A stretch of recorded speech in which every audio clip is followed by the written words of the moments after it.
BBC1, it's time for the late night weather forecast with Michael Fish. Good evening to you. Once again, my message is to make the most of tomorrow, as with low pressure all around us, the weather is still far from settled. But tomorrow, I think, as this weak ridge of high pressure moves across, most of us will have a spell of dry weather, and there'll be some sunshine around as well. But we've got to, first of all, lose the effects of that particular area of low pressure.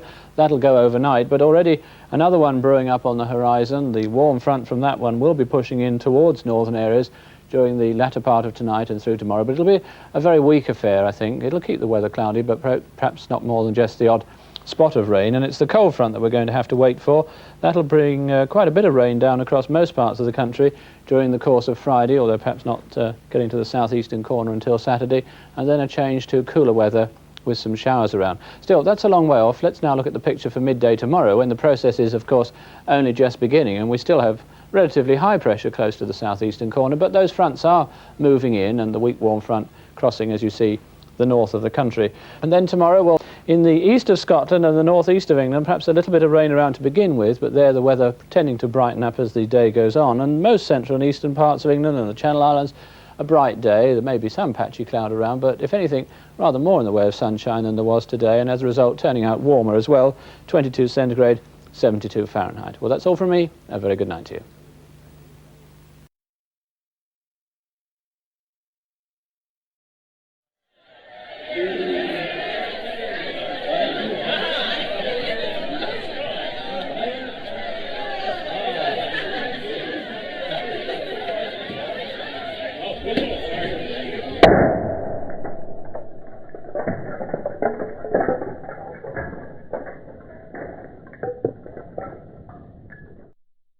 Christmas stress is caused by factors such as media and people.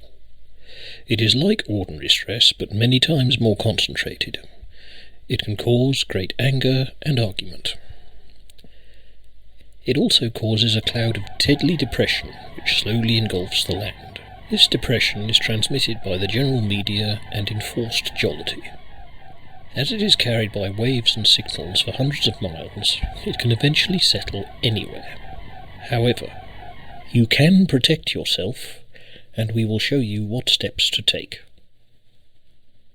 First, you must choose a place that will give you the best protection from the pressures of Christmas and the people who bring them. Rockall, situated nearly 200 miles from the west coast of Scotland, is an ideal place to avoid the dangers of Christmas. But if this is not possible, the attic or top floor of your home will suffice. If you live in a caravan or other building of lightweight construction that offers you very little in the way of protection, your local authority will tell you what you can do. And if you live close to a shopping centre or high street, you're buggered. Your refuge will protect you, but you will make it even safer by strengthening a small part of it. Make a lean-to of wood, resting against an inside wall. Use boards or doors taken from their hinges. Stop them slipping down by nailing a strip of wood to the floor, like this. Suitcases or bags full of dense material, such as books, earth, sand, Katie Price or Piers Morgan, are all quite good for this. Fix some rope around it to ensure that it won't slip. Partly close the open ends, leaving a way in and out of your refuge, like this. Put boxes of earth or sand on the stairs, as this will discourage people from disturbing you. If you have a fire extinguisher, keep it handy, or a garden hose could be very useful. Keep buckets of sand and water standing by near your refuge. All of these items will prove useful in fending off intruders such as friends, family, and carol singers.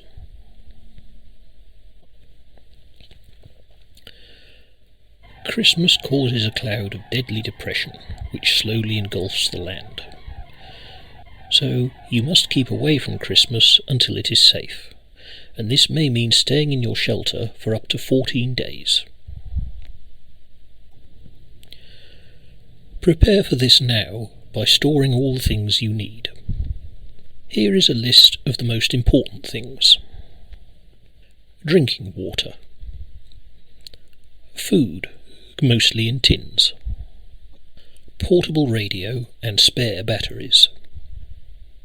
Tin opener, bottle opener. Some cutlery and crockery. Warm clothing. And now, here is a list of things that will make living in your refuge much more comfortable.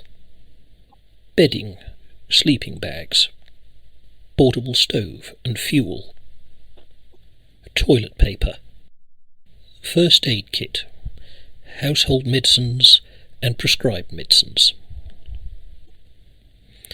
Finally, don't forget your booklet, Protect and Survive. If you haven't got one yet, get one now from the post office, if you can find a working post office. When the initial attacks of Christmas are expected, this is the warning sound you must recognise. The sirens will sound a rising and falling note like this.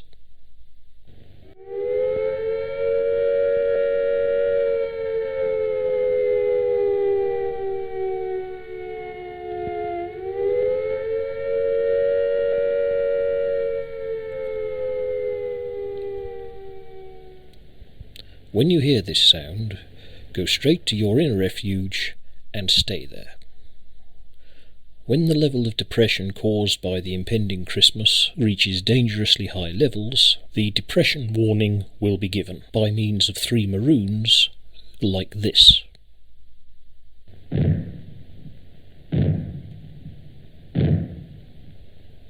As we have mentioned, the depression is very dangerous, but the risk becomes even stronger on Christmas Day itself. At this time, an additional warning will be given. Here is what the warning sounds like. This is the sound.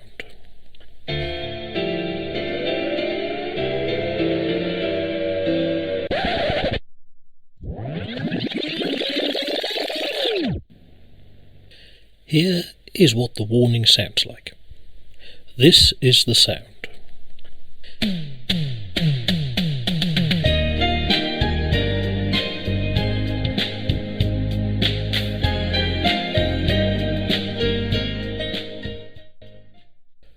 Following this warning, it is vital that you remain in your shelter for the next 7 days. At the end of this period, the all-clear warning will be given by means of bells like this.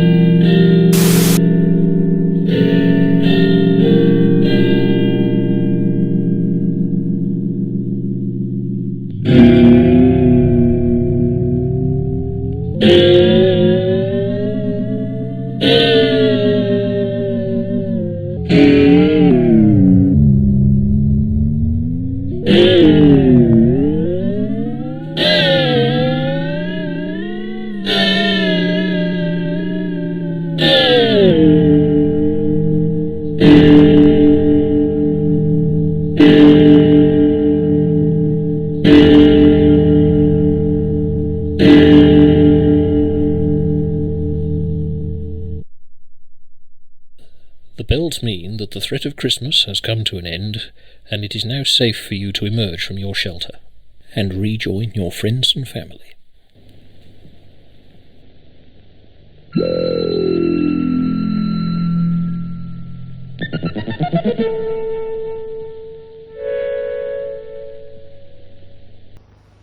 That was a public information film.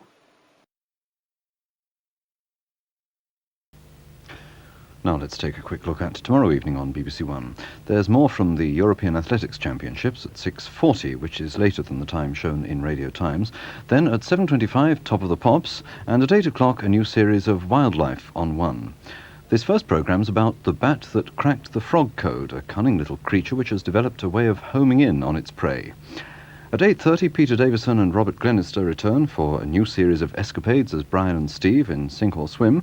Then at 9:30, after the news, a new drama serial, Claire, the story of a teenage girl who goes to foster parents after 8 years in care. Des O'Connor's guests at 10:20 are Mike Yarwood, Foster Brooks, the American comedian, and Stephanie Lawrence, who's currently starring in Evita. And at 11:10, the last edition in this year's series of Medical Express completes tomorrow night's programmes on BBC1. Well, now the time's approaching 1 minute to midnight, and it's time for us to close. So on behalf of all of us here on BBC1, this is Malcolm Einan wishing you a very good night. Good night.